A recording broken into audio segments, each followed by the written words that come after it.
आइए मैं तुम्हें लेके चलता हूं एक ऐसे मंजर की तरफ, आपको बड़ी हंसी आएगी, आपको बड़ा मजा भी आएगा, लेकिन मजा देने के लिए और हंसाने के लिए मैं आपको तकरीर नहीं कर रहा हूं। यहां आपको बुखारी शरीफ की एक हदीस का वाकया सुनाने जा रहा हूं, लेकिन इस वाकये में ही आपको थोड़ी सी मुस्कुराहट आ जाएगी। दो कदीम सहाबा हैं और सफर कर रहे हैं। एक का नाम है हजरत अम्मार और एक का नाम है हजरत उमर। उमर फारूक का तो नाम बहुत अच्छी तरह जानते हो, और अम्मार का भी नाम जानते हो कि हजरत सुमैया के बेटे हैं अम्मार। वो सुमैया जिनको शर्मगाह में नेजा दाखिल कर दिया गया था और इस्लाम में पहली जो शहीद हुई थी खातून वो। अब सुन लीजिए आप मेरी बात, अब जिसका पेशाब लग रहा हो उसको भी रोक लो यहीं पर। तो सुनिए, एक थे अम्मार और एक थे उमर, दोनों सफर में थे। अब मैं अपनी स्पीड थोड़ी स्लो कर रहा हूं, आपको तभी आप समझ पाएंगे। दोनों सफर कर रहे हैं और रात में जंगल से गुजर हो रहा है। सोचते खतरनाक जानवर हैं, इसलिए इसी जंगल में सो लिया जाए, आराम कर लिया जाए। उन्होंने अपनी अपनी चादर बिछाई और सो गए। फजर की नमाज में दोनों को उठना था, फजर की नमाज में दोनों को उठना था। बड़ा दिलचस्प वाकया सुना रहा हूं, आपको भी मजा आएगा, सुनिए। और जिनको मसला मालूम नहीं होगा वो मसला भी जान जाएंगे। दोनों को फजर की नमाज में उठना था और दोनों फजर की नमाज के वक्त उठे, लेकिन दोनों ही जुम्बी हो गए। जुम्बी समझते हैं? दोनों को ही गुस्ल की जरूरत पड़ गई। अब तो समझ गए ना, खुलकर कहने की जरूरत नहीं है। यानी दोनों इंसान हैं, आदमी सोता है, दोनों को ही नाइट फॉल हो गया। अब गुस्ल करना पड़ेगा तभी नमाज होगी, लेकिन पानी नहीं है। अब क्या किया जाए? तो हजरत अम्मार कहते हैं, उमर जी मुझे मसला मालूम है। कहा क्या? सुनिए, बहुत स्लो सुना रहा हूं ताकि आपके दिमाग में बिल्कुल घुसा दूं। कहा, उमर मुझे मसला मालूम है। अल्लाह के नबी जुमे का खुतबा दे रहे थे तो आपने फरमाया जब पानी ना मिले तो पाक मिट्टी से तयम्मुम कर लो। हजरत उमर कहते चुप रहो, जिस मस्जिद में अल्लाह के नबी ने ये खुतबा दिया उसमें हम भी थे। आपने ये बात कही थी कि पानी ना मिले तो तयम्मुम कर लो, लेकिन वो वुजू के लिए कहा था, गुस्ल के लिए नहीं। हमको वुजू की जरूरत नहीं है, गुस्ल की जरूरत है। अल्लाह के रसूल ने उस मस्जिद में जो जुमे का खुतबा दिया था उसमें यह कहा था कि अगर वुजू के लिए पानी ना मिले तो तयम्मुम कर लो। दोनों हाथ पाक मिट्टी पे मार के फूंक लो, चेहरे पे फेर लो, दायां हाथ बाएं हाथ पर और बायां हाथ दाएं हाथ पर फेर लो तो तयम्मुम हो जाता है। ये अल्लाह के नबी ने बताया था। तो यहां तो वुजू का मामला नहीं है, हम लोग नापाक हैं, हम लोग को गुस्ल की जरूरत है। हजरत अम्मार कहते हैं, हजरत अम्मार कहते हैं तो एक काम करिए ना, वुजू में हाथ पैर मुंह कुल्ला किया जाता है और ये सब धुला जाता है। हमको गुस्ल की जरूरत है, इसलिए पूरे जिस्म पे मिट्टी फेर लेते हैं। हाँ? ऐसा करते हैं, यानी अपना अपना दिमाग लगा रहे हैं। देखिए हजरत उमर कहते हैं नहीं नहीं नहीं नहीं, हमें कोई अच्छा नहीं लग रहा है। क्यों? हमको मसला मालूम नहीं, कि ऐसा ना हो ऐसा करने पर गुनाह हो। तो हजरत अम्मार ने अपनी अकल चलाई और हजरत उमर ने अपनी अकल चलाई। हजरत अम्मार ने कहा तुम्हें नहीं पढ़ना मत पढ़ो, मैं तो पढ़ूंगा नमाज। तो हजरत अम्मार ने क्या किया, एक झाड़ी के पीछे चले गए, मिट्टी पड़ी थी। बुखारी शरीफ की हदीस के अल्फाज हैं, अपने जिस्म को उस पर पूरा मिट्टी में लोट लिया।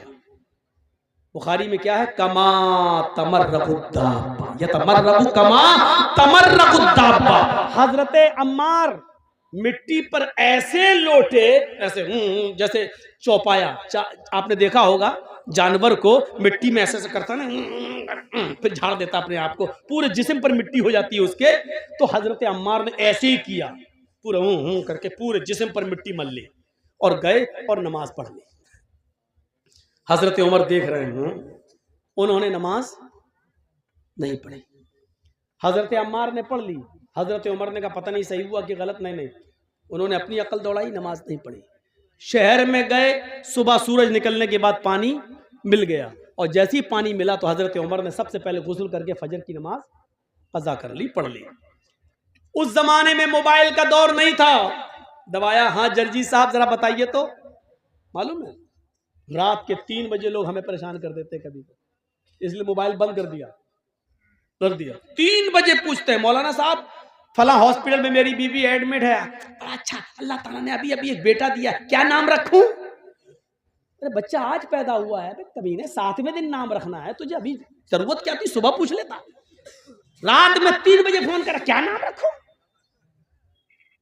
तो ये परेशान करने वाले लोग भी होते हैं। 3 बजे फोन कर रहे हैं, कह अरे मौलाना खुशी थी इसलिए बोल दिया। तो बोलो ना मौलाना साहब हमारे बच्चे के लिए दुआ करना, अल्लाह ताला ने चांद सा बेटा दिया। ये क्या नाम? 3 बजे फोन कर रहा है।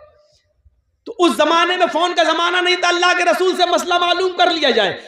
अब सुनिए, अम्मार इब्ने यासिर ने नमाज पढ़ ली, हजरत उमर ने नहीं पढ़ी। जब सूरज निकल गया, पानी मिल गया, तब उमर फारूक ने नमाज पढ़ ली। जब सफर खत्म हुआ तो ये दोनों जब मदीने आए तो अल्लाह के नबी सल्लल्लाहु अलैहि वसल्लम से दोनों ने अपना अपना किस्सा बयान किया कि अल्लाह के रसूल बताइए हम दोनों में कौन सही, हम दोनों में कौन सही? तो अल्लाह के नबी ने फरमाया, अच्छा दोनों को गुस्ल की जरूरत पड़ गई? कहा मार तुमने क्या किया? कहा अल्लाह के रसूल हमें तो मालूम था पानी ना मिले तो तयम्मुम कर लो। तो अल्लाह के रसूल ने फरमाया जी बिल्कुल।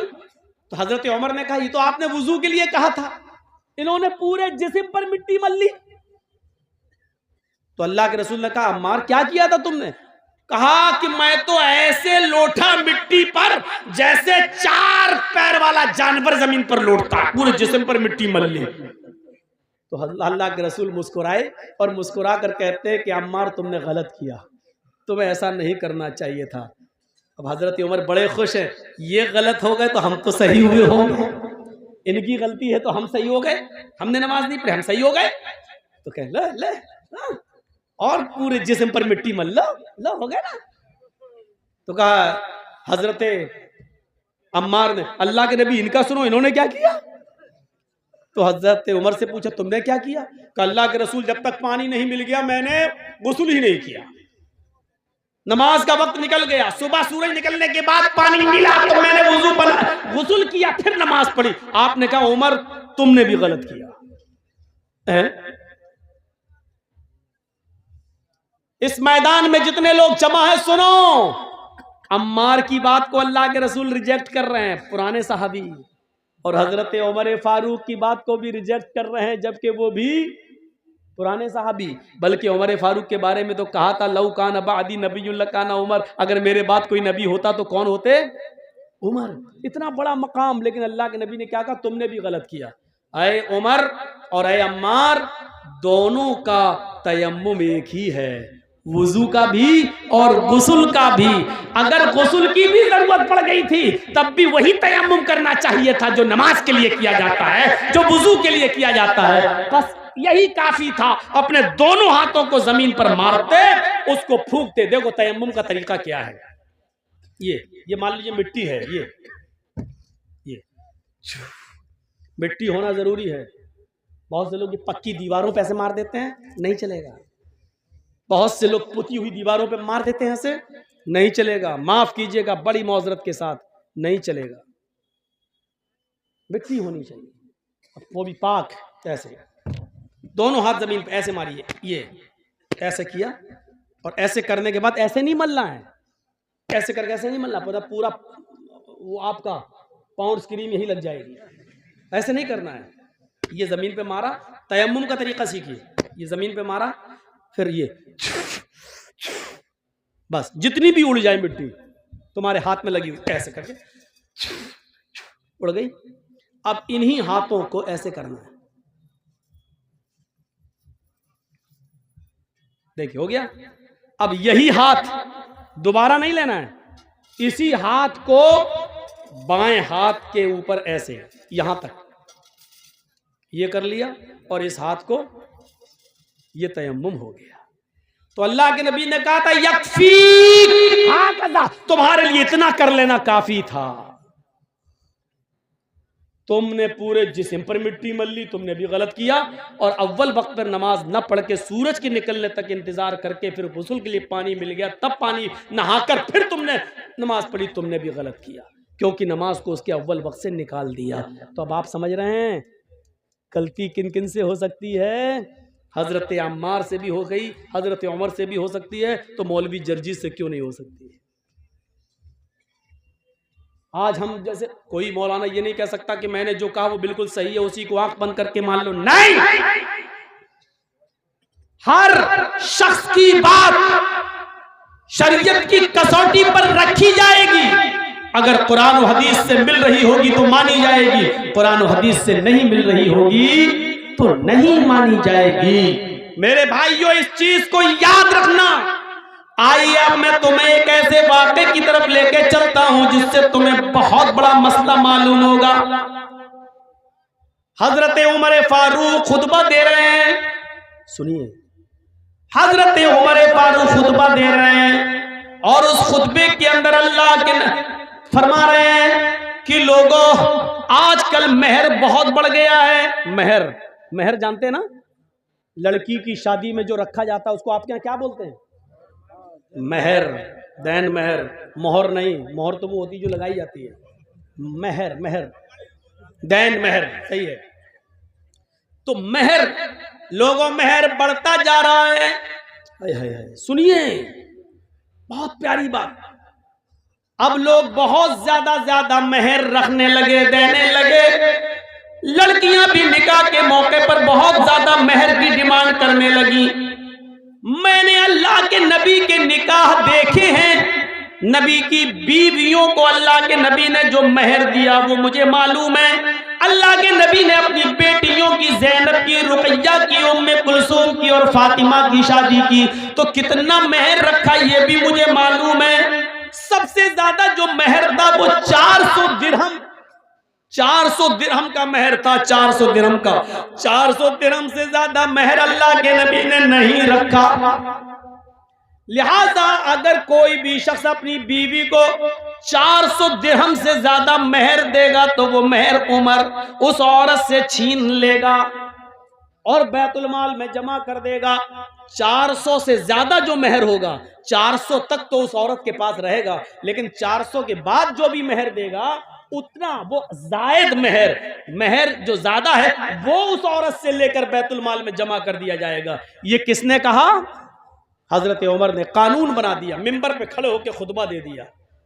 खुतबा तो दे दिया, टाइम खत्म हो गया, उतर गए, जुमे की नमाज पढ़ा दी।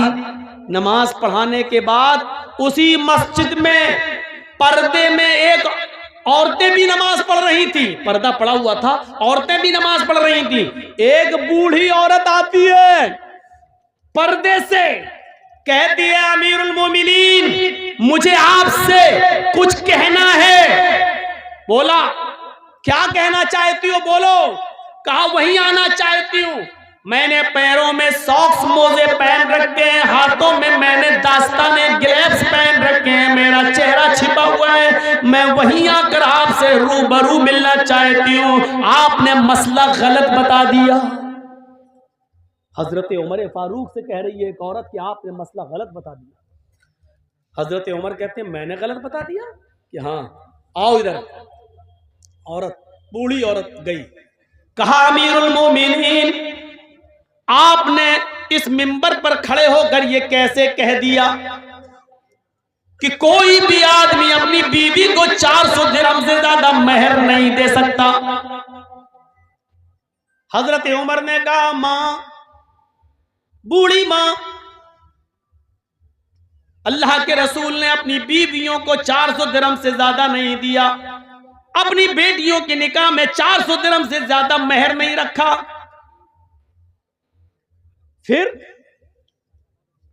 उस औरत ने क्या जवाब दिया? अमीरुल मोमिनीन 400 दिरहम देना एक अलग बात है, लेकिन 400 दिरहम से ज्यादा नहीं दे सकता है कोई मर्द। क्या ऐसी कोई हदीस है आपके पास?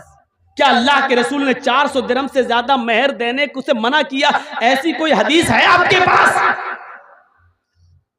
तो हजरत उमर ने कहा, माँ मुझसे हदीस क्यों मांग रही हो?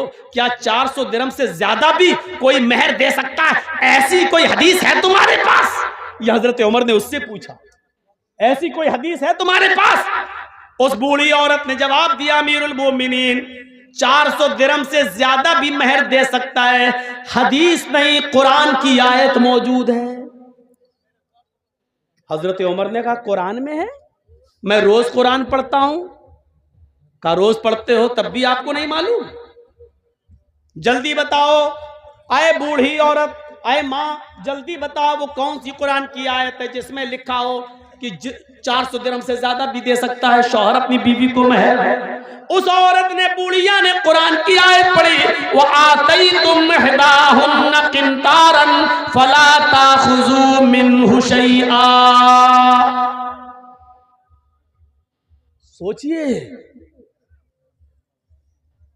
वो आतैतुम इहदाहुन्ना किंतारन, तुम में से कोई भी शख्स अपनी बीवी को ढेर सारा माल देना चाहे तो दे सकता है, जितना चाहे उतना दे सकता है। किंतारा, खजाने के खजाने दे सकता है, महल दे सकता है, मकान उसको दे सकता है, प्रॉपर्टी दे सकता है, जमीन दे सकता है, जायदाद दे सकता है।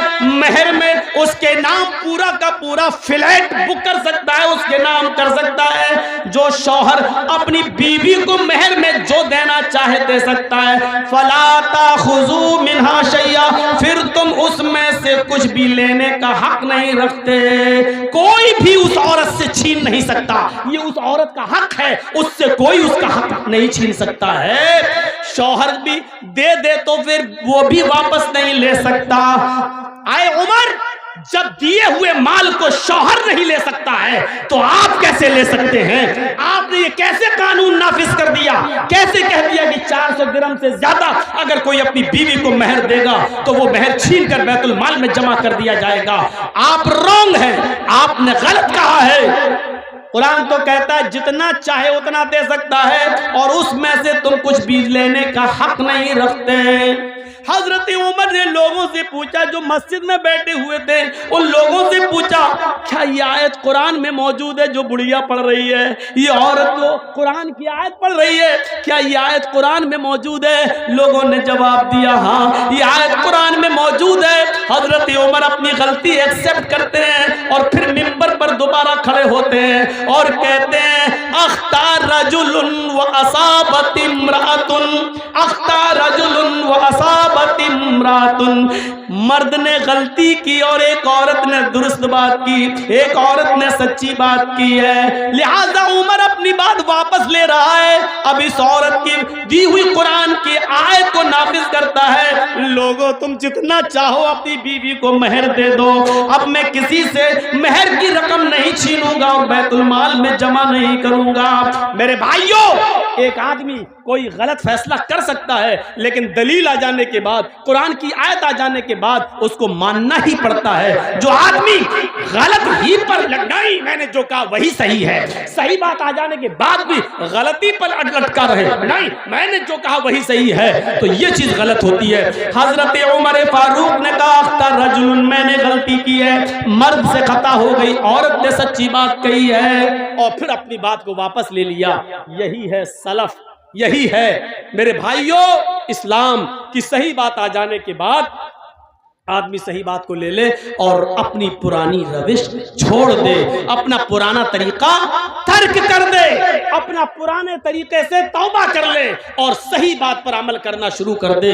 ऐसी कितनी मिसालें मेरे भाइयों हमें और आपको, हम और हमारे और आपके सामने आनी चाहिए, जिससे आपको पता चल सकता है, पता चल जाएगा कि शरीयत के अंदर कुरान और हदीस से बढ़कर कोई नहीं है, कोई नहीं है। जर्जीस भी गलत हो सकता है, इस मस्जिद, इसमें मदरसे में और इस स्टेज पर बोलने वाले मौलाना से भी गलती हो सकती है, लेकिन कुरान और हदीस की दलील आ जाने के बाद फिर मेरे भाइयों, मैंने कहा ना, दिमाग वही लगना चाहिए, हम जो कर रहे हैं वो सही है कि नहीं, हम जो कर रहे हैं वो कुरान और हदीस में कैसा है। मेरे भाइयों, इस चीज को आप देखिए, अपना दिमाग वहीं पर लगा दीजिए। आइए मैं आपको एक और जबरदस्त वाकये की तरफ लेके चलना चाहता हूं। जबरदस्त वाकया, जबरदस्त। हजरत उस्मान गनी का जमाना है, सुनिएगा। और एक वाकया जो हम बाद में आ रहा है वो पहले वाकये से ज्यादा मजेदार। हजरत उस्मान गनी के जमाने में एक वाकया पेश आ गया। एक शख्स हजरत उस्मान से मसला पूछने आ गया कि अमीरुल मोमिनीन, अगर कोई औरत शादी के 6 महीने के बाद अगर बच्चा पैदा करे तो उस बच्चे का क्या हुक्म है? सुन लीजिए, हमारे और आपके सामने भी ऐसे किस्से आ सकते हैं। हरीशचंद्रपुर वालों, अगर आपके इलाके में किसी लड़की की शादी हो जाए और 6 महीने के बाद अगर उसके बच्चा पैदा हो जाए तो उस बच्चे का क्या हुक्म होगा? सुनो, कहीं भी हो सकता है ये मंजर। अब जब अच्छे मसले आ गए तो आप लोग उठने भागने लगे।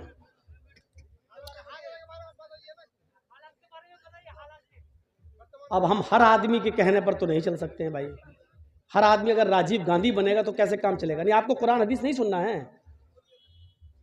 ये जलसा आपने दीन के नाम पे किया है कि योगी और मोदी के नाम पे किया? तुम कहोगे हालात के नाम पे चलना है। मौलाना कहते हैं कुरान हदीस बोलो, अहले हदीस पे बोलो, इस पे बोलो, तो हर आदमी के कहने पर तो नहीं चल सकता हूं ना। मैंने बंगाल के अंदर 20 साल से तकरीरें की हैं, लेकिन सच बताऊं, आपने रिकॉर्ड तोड़ दिया है। इस गांव ने रिकॉर्ड तोड़ दिया है। मुझे आज तक भरे मजमे में जलसे में किसी ने नहीं टोका है जो आपने आज ये टोक कर और स्टेज पर ये बोलकर आज मेरे सामने ये कही जा रही है। हर आदमी मुझे अपने उंगली के इशारे से नचाना चाह रहा है। नहीं होता है ऐसा। अपनी आदत सुधारिए आप लोग। आइंदा इस जलसे में हम आएंगे या नहीं आएंगे, ये हमें 50 बार सोचना पड़ेगा कि आपके गांव में आऊं या इस गांव के नाम पर हम रेड लाइन लगा दें और क्रॉस कर दें, ये हमें सोचना पड़ेगा। मजाक बना के रख दिया आपने कुरान और हदीस का। ये कहते हैं हदीस के बारे में बोलते, वो कहते हैं हालात के बारे में बोलिए। ड्रामा बना के रख दिया आपने जलसे का। ये तकरीर है या खिचड़ी है कि दाल भी मिलाओ चावल भी मिलाओ? सुनिए, हजरत उस्मान गनी से पूछा जा रहा है कि 6 महीने में अगर बच्चा पैदा हो जाए तो क्या हुक्म है उसका? हजरत उस्मान गनी कहते हैं कि वो औरत बदचलन है। शादी के बाद 9 महीने के बाद बच्चा पैदा होना चाहिए, 6 महीने में कैसे हो जाएगा? कहने लगे, अमीरुल मोमिनीन, मेरी शादी को 6 महीना हुआ है, मेरी शादी को 6 महीना हुआ है और 6 महीने के बाद आज ही मेरी बीवी ने एक बच्चा पैदा किया है। समझ रहे हैं ना आप उस सहाबी के पूछने का मकसद क्या है? वो ये पूछना चाहते हैं कि अमीरुल मोमिनीन, मैं इस बच्चे को जायज बच्चा मानूं या नाजायज? ऐसा तो नहीं कि मेरी बीवी का कहीं पहले कोई कांटेक्ट रहा हो और जिना की पैदावार हो और ये मेरा बच्चे का नाम पा जाए? हजरत उस्मान गनी कहते हैं कि बिल्कुल नहीं, वो औरत बदचलन है तुम्हारी, लिहाजा उसने 6 महीने में जो बच्चा पैदा कर दिया वो गलत किया है। ये जुमेरात का दिन था। जुमेरात का दिन जानते हैं ना, गुरुवार, थर्सडे था। जुमे का खुतबा जब उस्मान गनी देने लगे तो वो आदमी सामने बैठा हुआ था जिसकी बीवी ने 6 महीने के बाद बच्चा पैदा किया, वो बैठा हुआ है। हजरत उस्मान खुतबा देते देते कहने लगे, लोगों, इसकी बीवी ने कल एक बच्चा पैदा किया है और वो बच्चा 6 महीने के बाद पैदा हुआ है। शादी के 6 महीने के बाद कोई बच्चा पैदा नहीं होता है। इसकी बीवी ने शादी के 6 महीने के बाद ही बच्चा पैदा कर दिया है। लिहाजा अगले जुमे को इसकी बीवी को लाया जाएगा और जमीन पे सीने के बराबर गाड़ कर पत्थरों से मार मार के उसको खत्म कर दिया जाएगा। उसको जिनाकार मानते हुए उसकी जान ले ली जाएगी, उसको कत्ल कर दिया जाएगा। हुक्म भी दे दिया। जुमे का खुतबा खत्म, जबकि उस्मान गनी का फैसला गलत था। अब सुनिए गलत कैसे था। जब जुमे का खुतबा खत्म हो गया, हजरत उस्मान ने नमाज पढ़ा दी। उसी मस्जिद में हजरत अली भी बैठे हुए थे। जब जुमे की नमाज खत्म हो गई तो हजरत अली ने लोगों से कहा, थोड़ी देर आप सब बैठे, हजरत उस्मान ने एक मसला गलत बता दिया है। तमाम लोग बैठ गए कि देखे हजरत अली क्या दलील पेश करते हैं। एक औरत के कत्ल का हुक्म दिया जा चुका है। देखें हजरत अली क्या उस औरत को कैसे बचाते हैं, देखें उस औरत को कैसे बचाते हैं। हजरत उस्मान कहते हैं, आय अली कहिए। कहा अमीरुल मोमिनीन, आपने ये मसला गलत बताया है कि कोई औरत 6 महीने में अगर बच्चा पैदा कर दे तो वो बच्चा नाजायज है। हजरत उस्मान कहते हैं 6 महीने में अगर बच्चा पैदा हो जाए तो वो गलत नहीं हुआ। हजरत अली ने कहा नहीं, आज तक किसी औरत ने 6 महीने में बच्चा पैदा किया? हजरत अली ने कहा कि वो मेरा मामला नहीं है और उसका इल्म मुझे नहीं है, किया कि नहीं किया वो मैं नहीं जानता। क्या अल्लाह के नबी के जमाने में किसी औरत ने 6 महीने में कोई बच्चा पैदा किया?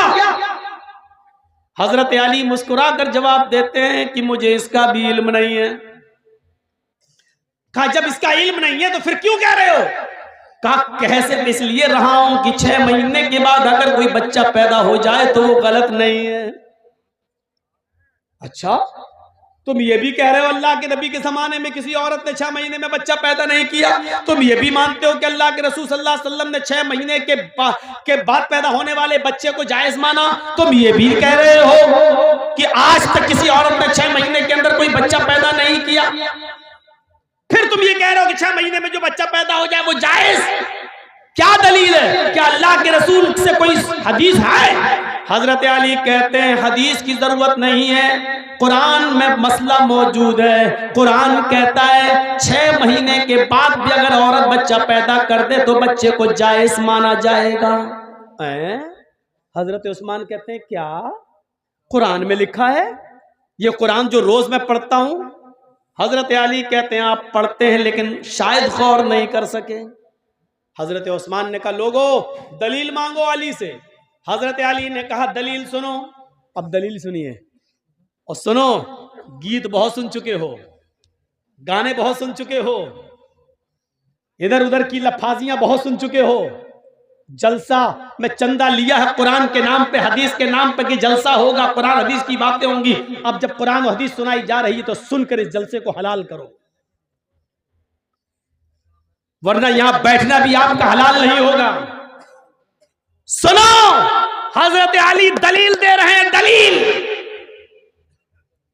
क्या? दलील हाय उस्मान, अल्लाह ताला फरमाता कुरान में वल्वालिदातु युरज़िअना औलादहुन्ना हौलैनि कामिलैन।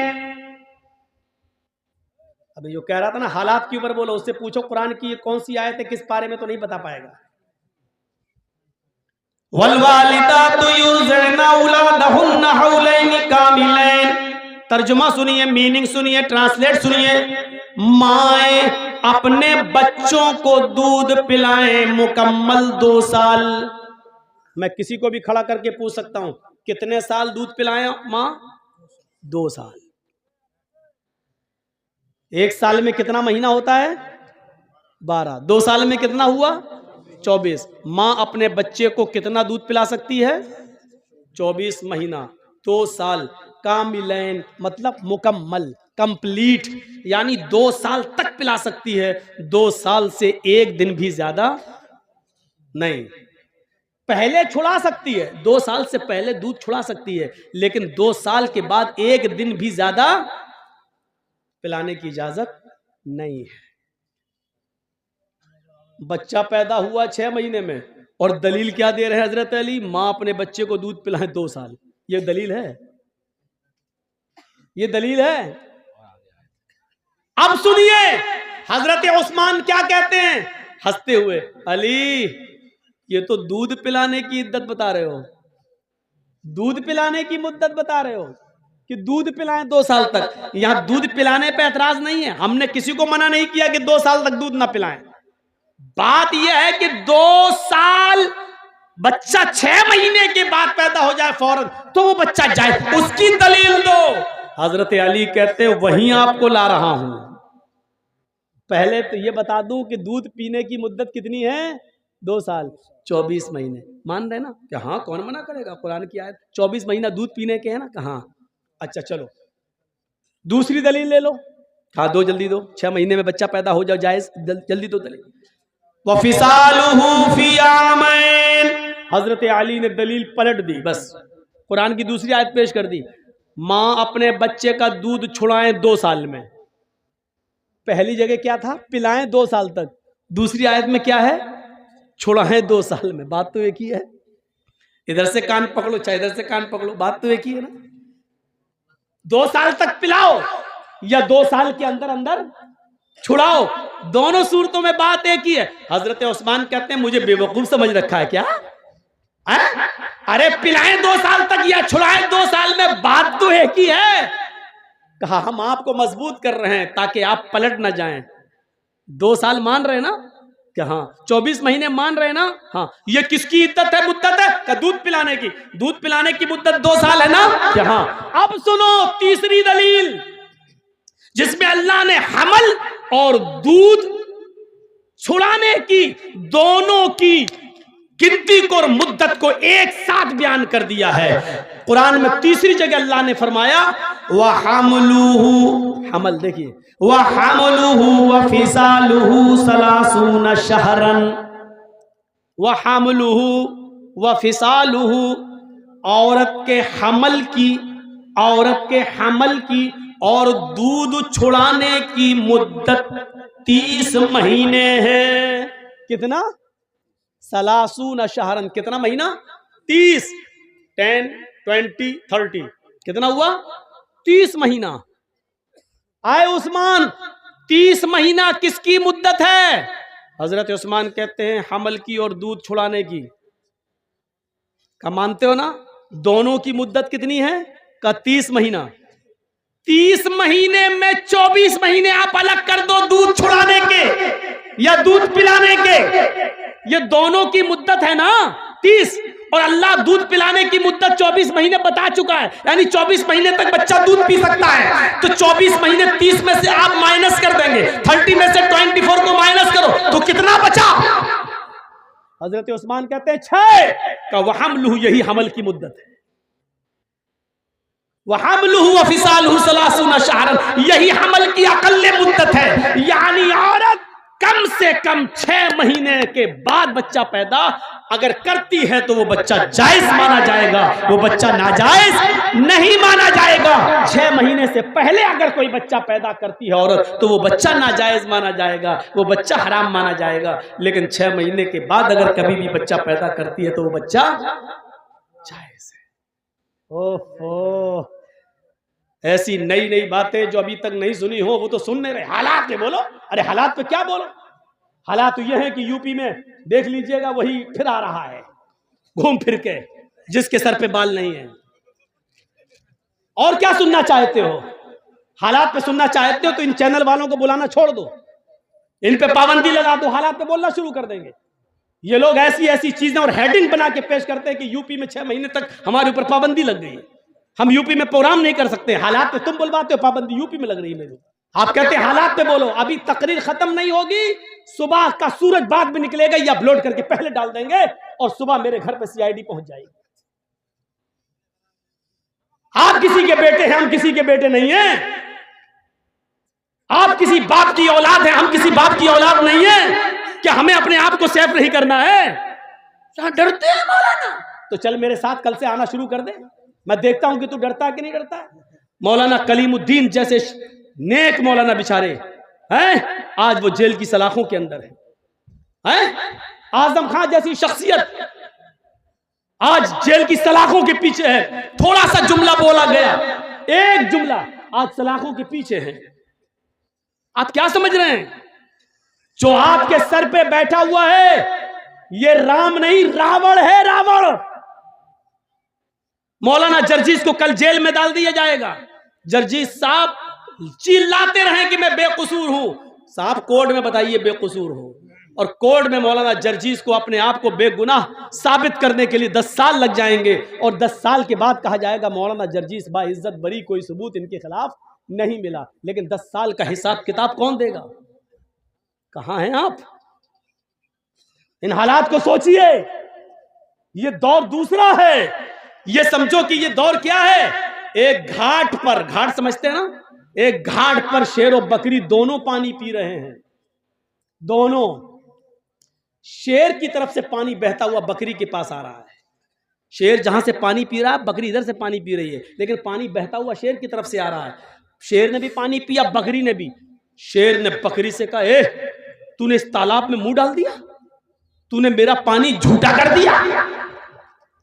बकरी बोली, जंगल के राजा, मैंने आपका पानी कहां झूठा किया? पानी आप वहां से पी रहे हैं, आपका झूठा पानी मेरे पास आ रहा है, मैं तो आपका झूठा पानी पी रही हूं। बात सही कही बकरी ने। पानी आप वहां पी रहे हैं और आपका झूठा पानी बहता हुआ यहां आ रहा है, मैं आपका झूठा पानी पी रही हूं। शेर ने कहा, अच्छा, हमसे मुंह भी चला रही है, जबान लड़ाती है। आया और ऐसा पंजा मारा कि उसकी खोपड़ी अलग हो गई, तन अलग हो गया और उसको भी खा गया। यानी उसको खाने के लिए बहाना चाहिए था। जो रावण तुम्हारे ऊपर बैठे हैं, उनको सिर्फ गिरफ्तारी के लिए बहाना चाहिए, बस। क्यों नहीं समझ रहे आप अपनी सफाई में भी कुछ नहीं बोल सकते हैं। आपको आपकी सफाई पेश करने का हक भी नहीं दिया जाएगा आपको। महात्मा गांधी मुर्दाबाद के नारे लग रहे हैं, कितने लोग पकड़ गए बताएं आप? गॉडसे को नमस्कार किया जा रहा है, कितने लोग गिरफ्तार हो गए, पकड़े गए? दिल्ली की सड़कों पर बाकायदा कहा गया, गोली मारो सालों को। जिन लोगों ने ये नारे लगाए, कितने लोग गिरफ्तार हुए? और गिरफ्तार कौन हुए? जो शाहीन बाग में प्रोटेस्ट कर रहे थे, शांति के साथ धरना दे रहे थे। लड़की तक को, प्रेग्नेंट लड़की तक को अरेस्ट करके जेल के अंदर डाल दिया गया। आप कहां हैं? सेकुलरिज्म बाकी नहीं रह गया, जमहूरियत नहीं, ये किसी दूसरे रास्ते पे चल रही है। आप कम से कम मेरी तरफ भी देखो। डॉक्टर जाकिर नायक को भारत छोड़ना पड़ा है। क्या चाहते हो कि मौलवी जर्जीस भी भारत छोड़ के पनाह ले ले? क्या चाहते हैं आप? क्या है आपके दिल में? क्या सुनना चाहते हैं आप? शर्म आनी चाहिए। जो जिस तरीके से बोल रहा, बोलने दो। बोलने वाला जानता है कि हमको क्या बोलना है, क्या नहीं बोलना है। मेरे भाइयों, आप जब धान बोते हैं तो जर्जीस कहने नहीं आता कि इतना बो, या वो ऐसा क्यों? तो आपका काम है, आप अपने काम में माहिर हैं, हम अपने काम में माहिर हैं। हर आदमी अपने काम में एक्सपर्ट होता है। मुझे क्या बोलना है, क्या नहीं बोलना है, कहां कौन सी बात कहना है, इस काम के लिए मौलवी लोगों को आजाद छोड़ दो। मेरे भाइयों, मदरसों में क्या पढ़ाया जाता, मदरसों के लिए छोड़ दो। आप हर किसी को मशवरा मत दीजिए। डॉक्टर, MBBS, MS डॉक्टर को ऑपरेशन करना है, क्यों वहां पर आपको नहीं बिठाया जाता है? क्यों? आप नहीं देख पाएंगे। जब आपकी बीवी का, आपके बेटे का ऑपरेशन होगा तो आप कहेंगे, साहब इतना नहीं इतना काटो, इतना नहीं इतना काटो। डॉक्टर के काम में डिस्टर्ब होगा, इसलिए डॉक्टर ऑपरेशन थिएटर के अंदर, OT के अंदर अकेले सिर्फ अपने कर्मचारी को लेके, अपने असिस्टेंट को लेके जाता हूं, किसी को लेके नहीं जाता है। अब आप डॉक्टर से कहेंगे, साहब कान यहां से यहां तक चीरना, यहां पर्दा उसका ऐसा है, आपको भगा देगा, भाग जाओ कहीं और जाके इलाज करा लो, सरकारी हॉस्पिटल में चले जाइए। तो आप हर किसी को मशवरा नहीं दे सकते हैं। आप किसी मौलवी को मशवरा मत दीजिए, मौलवी एक्सपर्ट होता है। और फिर मुझे तो 20 साल का तजर्बा है, मुझे अच्छी तरीके से मालूम हो गया है कहां क्या बोलना चाहिए, कहां क्या नहीं बोलना चाहिए। तो मेरे भाइयों, इन चीजों को आप अपने जहन में रखिए, इन चीजों को अपने जहन में रखिए। हालात अच्छे नहीं हैं, हम वही गलती कर रहे हैं जो नहीं करनी चाहिए। बार बार मैं आपको एक इशारा कर रहा हूं, याद रखिएगा। कुछ लोग नारे लगा रहे हैं, अब हमारी लिंचिंग हो रही है, नारे लगाए जा रहे हैं और नारे लगा के हमें बरगलाने की कोशिश की जाएगी। जहां 2-4 दाढ़ी वाले मिलेंगे, वहीं पर जय श्री राम के नारे लगा के हमें बरगलाने की कोशिश की जाएगी। अक्लमंद इंसान वो है जो इनके बरगलाने में ना आए और खामोशी के साथ गुजर जाए। ये अक्लमंदी है इस जमाने में, आज के इस दौर में। जरूरी नहीं है, अब सुन लो मेरी बात, अगर कोई पागल कुत्ता मौलाना जर्जीस को काट ले उसके पैर में, तो उसका जवाब क्या कि मौलाना जर्जीस भी उस पागल कुत्ते के पैर में काटने जाए? आप क्या कहोगे जर्जीस को? एक पागल कुत्ते ने हमें काट लिया है, अब हम भी पकड़ो और काट रहा। लोग कहें कितना बड़ा पागल है, यही पागल है। अगर कोई पागल कुत्ता हमारे पैर में काट ले तो इसका यह मतलब नहीं है कि जर्जीस साहब भी उस पागल कुत्ते को काटने जाएं। कुछ लोग इस वक्त पागल हो चुके हैं पावर को देखकर। कुछ लोग जानते हैं कि हमारा पावर है, हमारा आदमी बैठा हुआ है सीट पर, गवर्नमेंट का नशा है, वो जानते हैं कि गोली मारो सालों को, देश के गद्दार, कुछ भी, हमारा कुछ नहीं होगा। पूरे दिल्ली में ट्रंप के जाने तक तो मैं कुछ नहीं बोलूंगा, ट्रंप के जाने के बाद हम आपकी भी नहीं सुनेंगे। इस तरीके की बातें जो कही गई हैं, वो जानते हैं कि हमारा कुछ नहीं होगा। मेरे भाइयों सुन लीजिए, आप ये हालात बना दिए गए हैं, ऐसे मौके पर खामोशी का मुजाहरा कर रही है आप। कुछ कुत्ते पागल हो गए हैं, पागल नशा है उनको कि हमारे ऊपर किसी का हाथ है। अब इस पागल कुत्ते को अगर आप समझ जाएं तो पूरी तकरीर कामयाब है। मैं नाम नहीं लूंगा, सॉरी, माजरत के साथ, आप मुझे आइंदा बुलाएं या ना बुलाएं, मैं नाम नहीं लूंगा। लेकिन इस पागल कुत्ते को अगर आपने समझ लिया तो समझ लो कि पूरी तकरीर समझ गए आप। मेरे भाइयों, अगर कुछ पागल कुत्ते हमारे पैर में काट लें तो इसका यह मतलब नहीं है कि हम भी उस पागल कुत्ते को काटने जाएं। हाथी चलता रहता है, कुत्ते भौंकते रहते हैं। अब हाथी अगर उन कुत्तों के भौंकने पर पीछे मुड़ मुड़ के देखने लगे तो हाथी अपनी मंजिल तक कभी नहीं पहुंच पाएगा। तुम्हें अपनी मंजिल पर पहुंचना है। हाथी चल जा रहा है, वो पीछे मुड़ के नहीं देख रहा है, क्योंकि वो जानता है कि इनकी आदत भौंकने की है, ये भौंक भौंक कर खुद ही थक जाएंगे।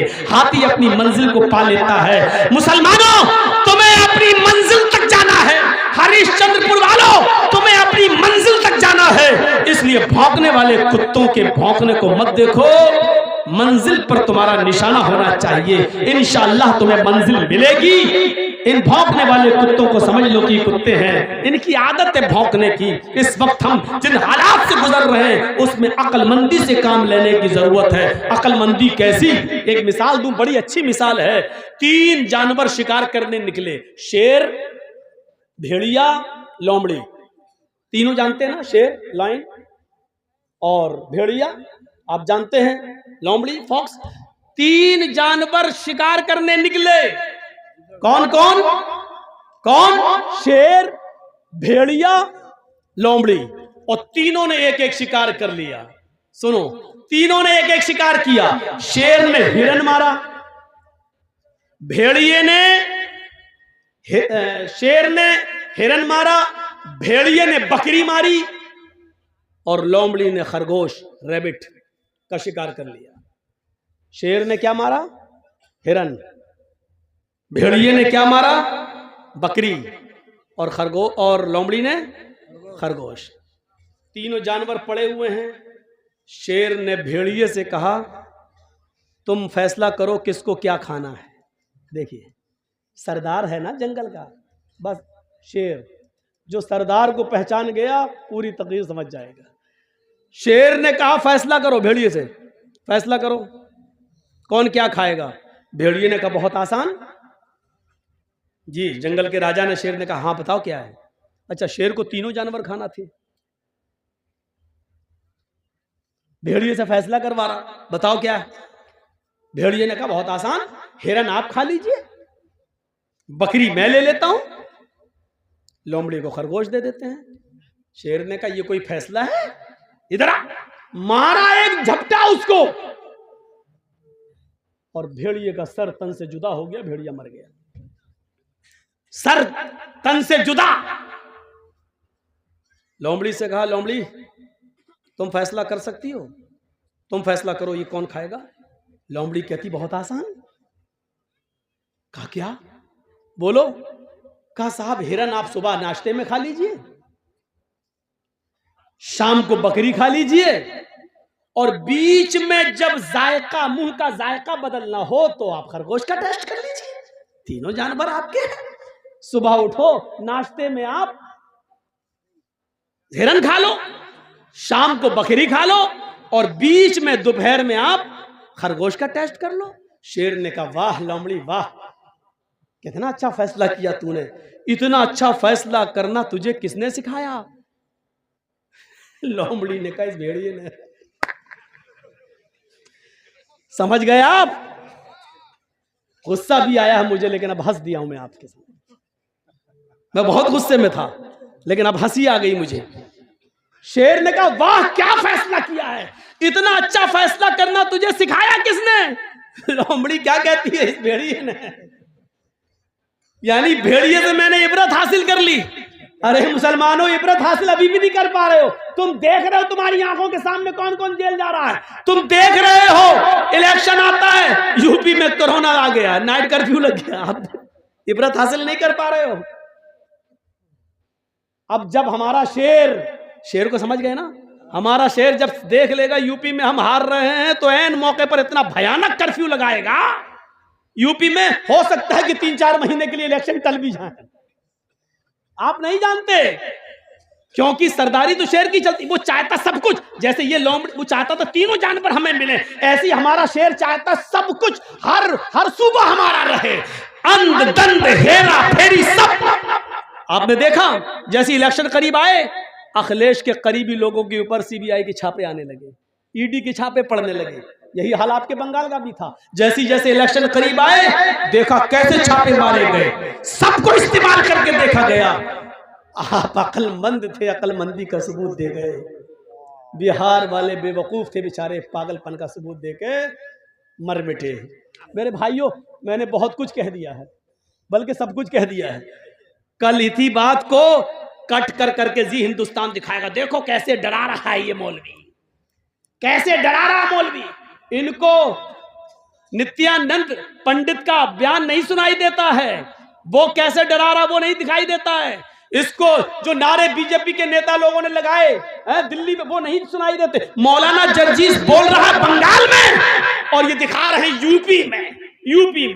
यूपी में। साहब 6 महीने तक जर्जीस साहब, जब तक इलेक्शन नहीं हो जाए यहाँ कोई जलसा नहीं कर सकते। लीजिए, मेरे घर नोटिस आ गया, मेरे पास पाबंदी आ गई। अरे भैया, दीनी जलसे तो करने दो, मुझे किसी के स्टेज पे मत जाने दो। दीनी जलसे तो करने दो। साहब दीनी जलसे भी नहीं करने देंगे। ये तो ये कहो कि जुमे पे इनकी हुकूमत नहीं चलती, वरना ये तो कहते जुमा भी नहीं पढ़ाने देंगे। अब जुमा पढ़ने के लिए मैं जिस मस्जिद में जाता हूँ, वहां के लोग कहते हैं मौलाना जुम्मे में आप ही पढ़ाइए।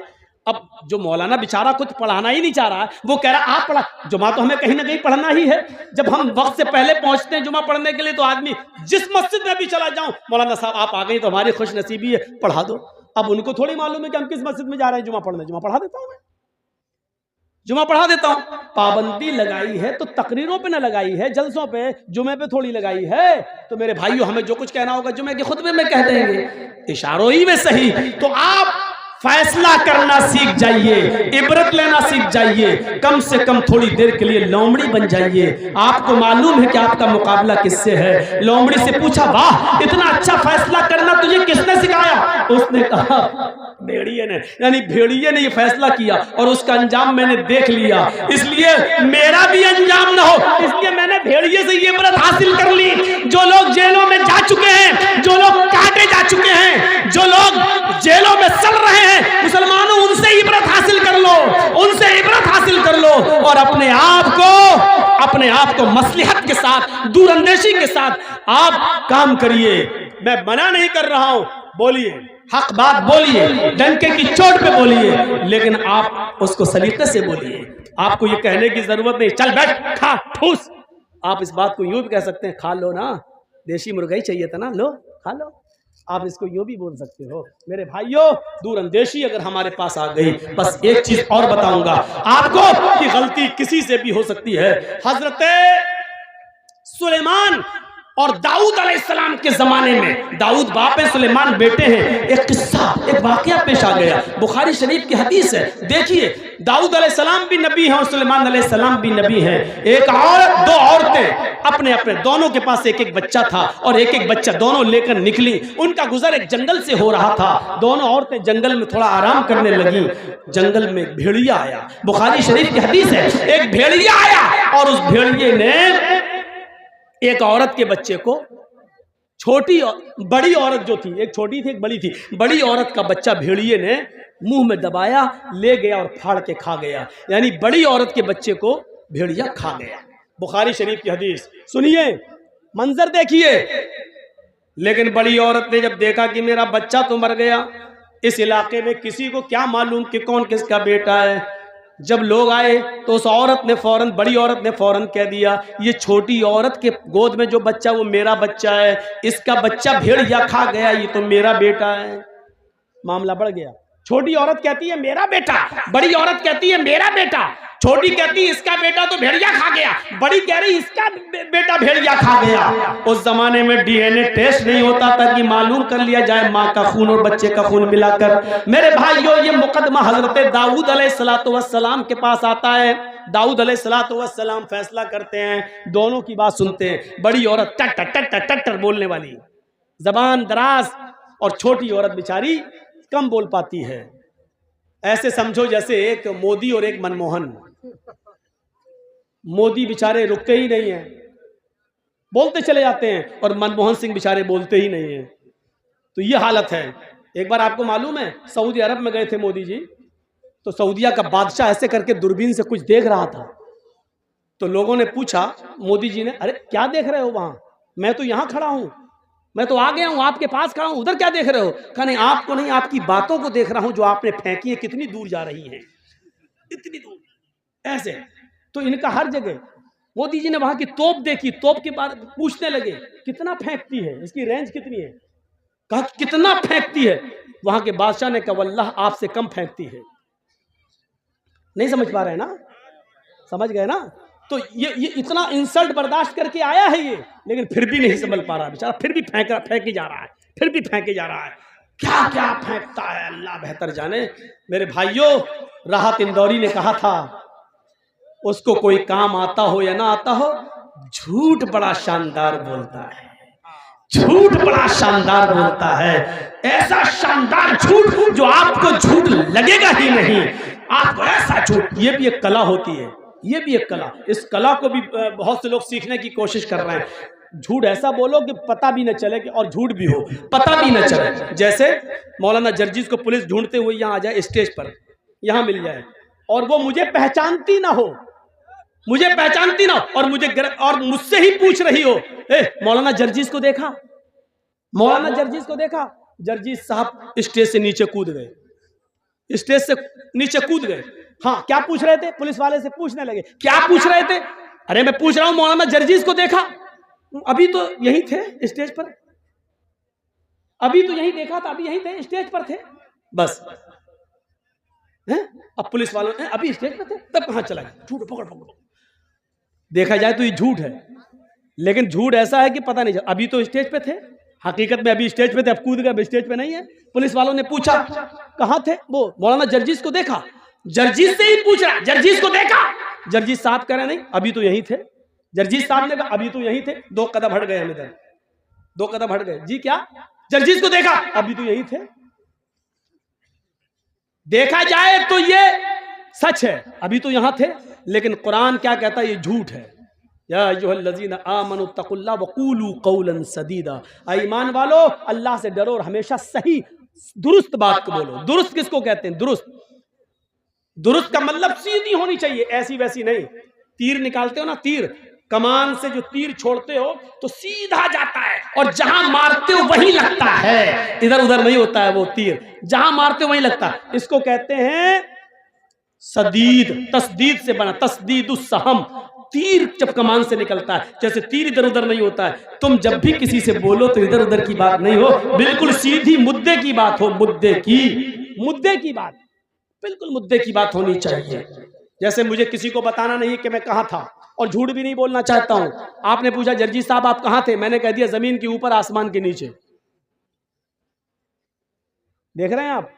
अब मैं जहां भी था दुनिया के किसी कोने में, तो जमीन के ऊपर ही रहूंगा और आसमान के नीचे। लेकिन ये झूठ है। आप सोच रहे हैं सच? नहीं, सच नहीं, झूठ है। क्योंकि पूछने वाला ये नहीं पूछ रहा है, पूछने वाला ये जानना चाहता है आप किस शहर में थे, किस गांव में थे, किस मोहल्ले में थे, ये पूछना चाह रहा है। और आप कह रहे हैं जमीन के ऊपर आसमान के नीचे। तो ये शानदार, इसको बोलते हैं शानदार झूठ। इसको बोलते हैं शानदार झूठ। राहत इंदौरी ने यही कहा था, उसको कोई काम आता हो या ना आता हो, लेकिन झूठ बड़ा शानदार बोलता है। यानी झूठ पता नहीं चलेगा लेकिन वो झूठ होगा। तो मेरे भाइयों, दाऊद अलैहिस्सलाम ने दोनों औरतों की बात सुनी। बड़ी औरत जिसका बच्चा भेड़िया खा गया, वो टर टर टर टर बोलती चली जा रही थी। दाऊद अलैहिस्सलाम ने फैसला कर दिया ये बच्चा बड़ी औरत का है। बड़ी औरत बच्चा लेके चली गई, जबकि बड़ी औरत का बच्चा नहीं था। दाऊद अलैहिस्सलाम से गलती हो गई, बड़ी औरत का बच्चा नहीं था। 10 दिन 15 दिन गुजर गए। 10-15 दिन के बाद दोनों औरतें फिर लड़ने लगी। छोटी औरत कहती है अल्लाह के वास्ते मेरा बेटा मुझे दे दे, मेरी रातों की नींद उड़ गई है, इस बच्चे के बिना मुझे नींद नहीं आती है, मेरी पिस्तानों में दूध है, मैं इस बच्चे को पिलाती हूँ, मेरा बच्चा मुझे दे दे। फिर भीड़ लग गई। बड़ी औरत उसका बच्चा नहीं देना चाहती। लोगों ने कहा क्या बात है? कहा दाऊद अलैहिस्सलाम फैसला कर चुके, फिर भी उसकी बात नहीं मानती। दाऊद अलैहिस्सलाम कहीं गए हुए थे। मामला इतना बड़ा कि ये मुकदमा अब उनके बेटे सुलेमान अलैहिस्सलाम के पास आ गया। सुलेमान अलैहिस्सलाम ने दोनों की गुफ्तगू को सुना। कहा कि सुनो, मेरे बाप ने फैसला कर दिया। कहा फिर तुमने इसके फैसले, मेरे बाप के फैसले को क्यों नहीं माना? छोटी औरत से कहा। छोटी औरत ने कहा कैसे मान लूं जब बेटा मेरा है? सुलेमान अलैहिस्सलाम ने कहा फिर मेरा भी फैसला नहीं मानोगी? अगर मैं आज भी कोई फैसला कर दूं तो फिर जिसके हक में होगा वो खुश हो जाएगा, तुम्हारे अगर हक में नहीं गया तो तुम उसको नहीं मानोगी। कहने लगी कैसे बताऊं कि ये मेरा बेटा है? सुलेमान अलैहिस्सलाम ने कहा लाओ मैं सच्चा फैसला करता हूं। देखिए एक जज की ड्यूटी क्या होती है, अगर फैसला सही नहीं हो रहा हो तो डरा भी सकता है। सुलेमान अलैहिस्सलाम ने कहा लाओ तो मैं इस बच्चे के बारे में सच्चा फैसला करता हूं। जमीन पर लिटा दिया। कहा जी बिस्किन छुरी लाओ। छुरी आ गई। सुलेमान अलैहिस्सलाम ने कहा तुम कहती हो मेरा बेटा, तुम कहती हो मेरा बेटा, एक फैसला हो जाता उस फैसले को मानती नहीं हो, दूसरे के पास फैसला करने आई, मैं कैसे मान लूं कि मेरा फैसला तुम मान लोगी? लिहाजा इसका फैसला यही है कि मैं इस बच्चे को बीच से काट देता हूं, 2 टुकड़े कर देता हूं। कमर से इस बच्चे को काटना शुरू करता हूं, इसको 2 टुकड़े कर देता हूं। एक टुकड़ा छोटी औरत को दे दूंगा और एक टुकड़ा बड़ी औरत को दे दूंगा।